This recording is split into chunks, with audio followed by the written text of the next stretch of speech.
Imagine passar pela pandemia com filhos pequenos em casa e o desafio de escrever, juntar as peças do quebra-cabeça da memória, descortinar um novo olhar sobre a cidade, percorrer o deserto chileno de ônibus e se deparar com o oceano.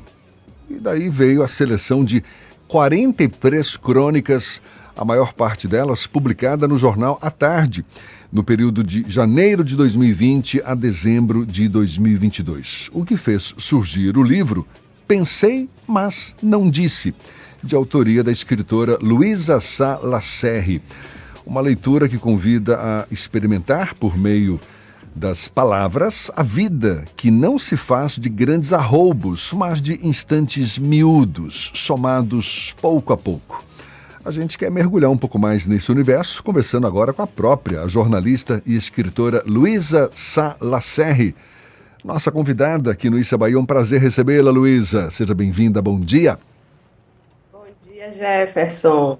Bom dia, Ernesto. Bom dia a todos, ouvintes. Uma alegria estar aqui também no Issa Bahia com vocês. Maravilha, prazer todo nosso. Um livro que nasceu em meio à pandemia, um desafio que foi aí para tanta gente, né? Desafio para muitas famílias. Quero te perguntar, como é que foi conciliar esse trabalho de escritora com a maternidade num contexto tão atípico, tão estressante como foi a pandemia? Serviu pelo menos para uma nova perspectiva sobre divisão de responsabilidades dentro dos lares, Luísa? Sim, com certeza. Foi uma experiência e tanto, né? Porque de repente a gente se viu dentro de casa o tempo todo, né? 24 horas com duas crianças. Então foi assim, momentos assim de grandes vivências, descobertas também, né? E a escrita para mim naquele momento ela também serviu como um canal assim de escoamento, né? Porque era muito intenso, né? O que a gente vivia em casa o tempo todo, duas crianças que de repente não podiam ir para a escola, não podiam estar encontrando com os amigos, né? E então era muita coisa junta, né? Tudo junto e misturado, né? Como dizem.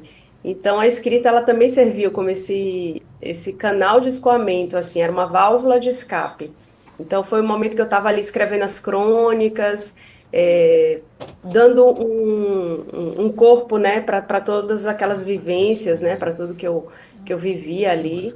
Então foi bem importante ter a escrita comigo naquele momento. Você escreveu crônicas que refletem momentos cotidianos aparentemente simples, mas cheios de significado, e a gente, numa sociedade cada vez mais voltada para o imediatismo, o espetáculo também. Como é que você enxerga a importância de valorizar os instantes miúdos da vida?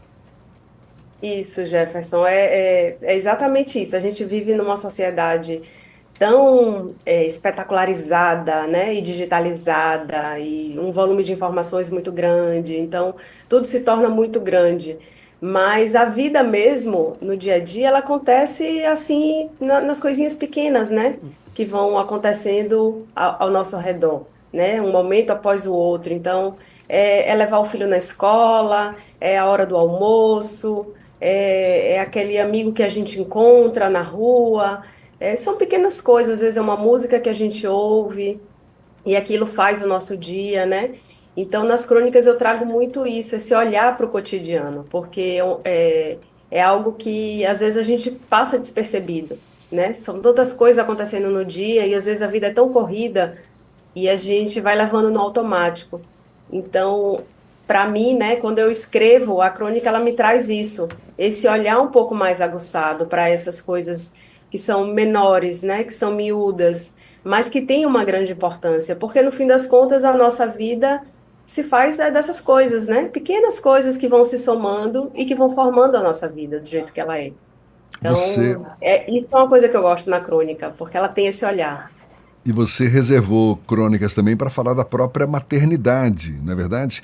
Que é um terreno muitas vezes delicado, porque a gente sabe que a romantização, a idealização da experiência materna muitas vezes muitas vezes ofuscam os desafios reais, não é verdade? Como é que você lida com essa tensão entre a idealização e a realidade da maternidade na sua escrita? É exatamente isso. Tem crônicas aqui no livro que eu falo disso, inclusive.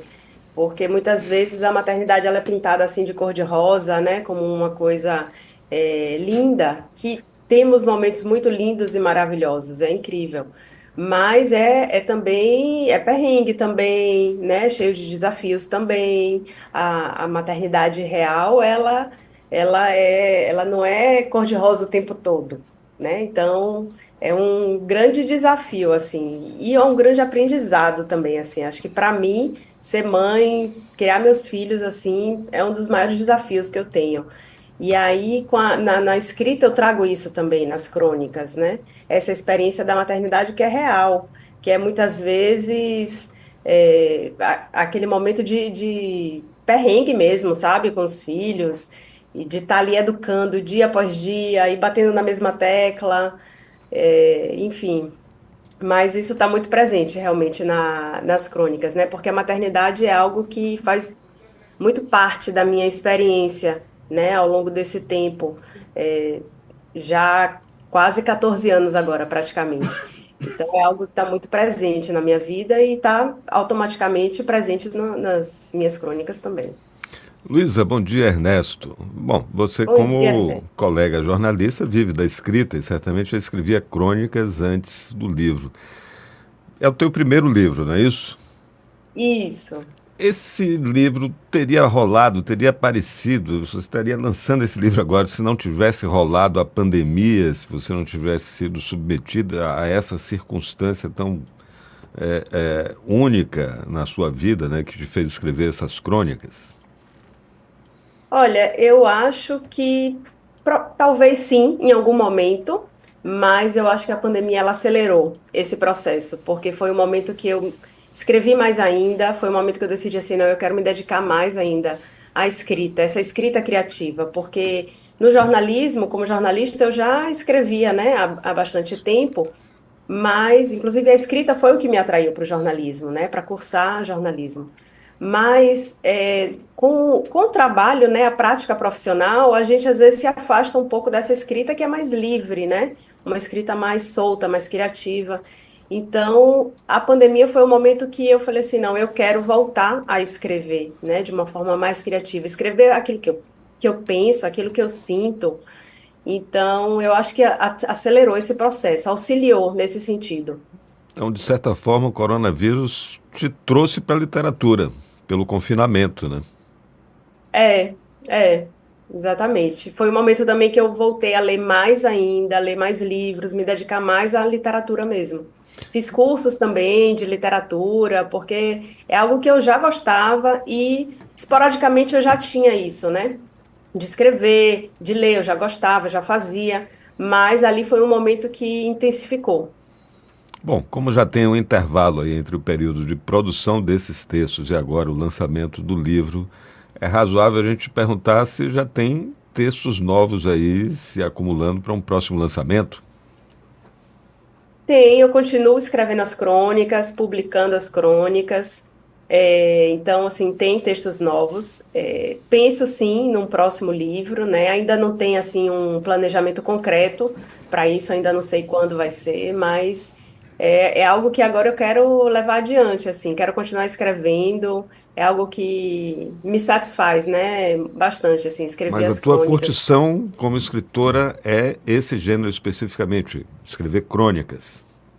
Olha, é o que eu me identifico, assim, pelo menos no momento, eu acho que é o que eu me identifico mais, realmente, porque a crônica, ela tá entre o jornalismo e a literatura, né? Ela tem um pezinho no jornalismo e um pé na literatura, então eu acho que por isso eu me identifico tanto. Eu sempre gostei, inclusive, de ler textos, assim, né? De crônicas, colunas de jornal, revista, eu lia, na internet, na época dos blogs, quando começaram a surgir, né? Mais assim, os blogs eu lia, então eu sempre gostei.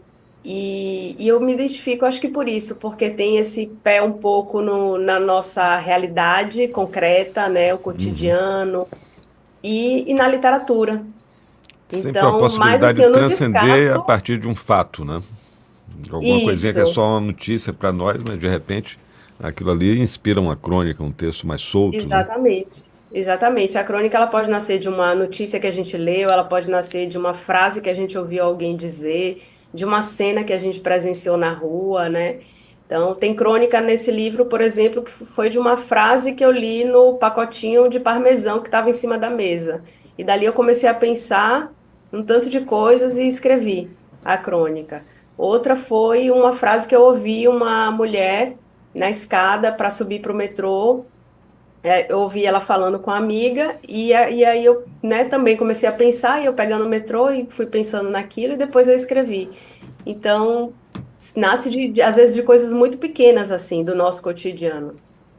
Uma das crônicas, inclusive, Amigas de Infância, estou vendo aqui, você explora a importância da imaginação durante a infância. Nesse mundo tão conectado, não é? As crianças já nascendo com um dedo na tela, enfim. Como é que você enxerga o impacto dessas novas tecnologias na capacidade imaginativa das nossas crianças de hoje, Luísa? Então, a gente realmente está, assim, numa sociedade cada vez mais automatizada, né? E com muitas tecnologias, muitos acessos às telas e às informações. E aí, se a gente não tiver cuidado, vai perdendo, né, aos poucos. Isso. E é tão importante essa capacidade, né, imaginativa, criativa, né? A imaginação é o que ativa também a nossa criatividade. Você acha que o excesso de estímulos digitais está prejudicando a capacidade de criar, de imaginar dessas novas gerações? Olha, de certa forma tá. Um pouco tá, né? Não, eu não gosto de generalizar que só porque já usa um celular, tá com a capacidade imaginativa já acabada. Não, mas realmente a gente vê que muitas crianças, jovens, estão se limitando, né? Estão se limitando, porque assim, a partir do momento que você tá ali só de frente para uma tela, tá tudo pronto que você tá vendo, você não precisa imaginar, né? Quando você pega um livro para ler, é diferente, porque o livro, ele tá ali, são as palavras, as letras, e você vai lendo e vai trabalhando a sua imaginação, né? Então, a sua capacidade imaginativa é muito maior. Na tela tá tudo pronto que você assiste ali um vídeo, né? Você não precisa imaginar, porque já está passando ali para você aquela imagem pronta. Então, isso acontece muito. Então, daí também a importância da gente poder ter esse equilíbrio. A gente precisa da tecnologia, a gente vai ter acesso às telas, sim, né? As crianças, o quanto puder atrasar esse acesso é até melhor, né? Mas, assim, a gente sabe que os jovens estão aí conectados também o tempo todo. Mas a gente precisa ter esses momentos de contato com a natureza, de olhar para o céu, de ler um livro, né?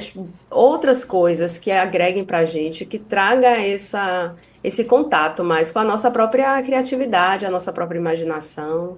É isso aí, criar espaços para que cada um de nós, adultos ou crianças, acesse, não é, a própria criança que tem dentro de nós e que possamos ler mais, porque ler realmente é uma atividade que estimula a imaginação, conquista novos conhecimentos. Ler é tudo de bom.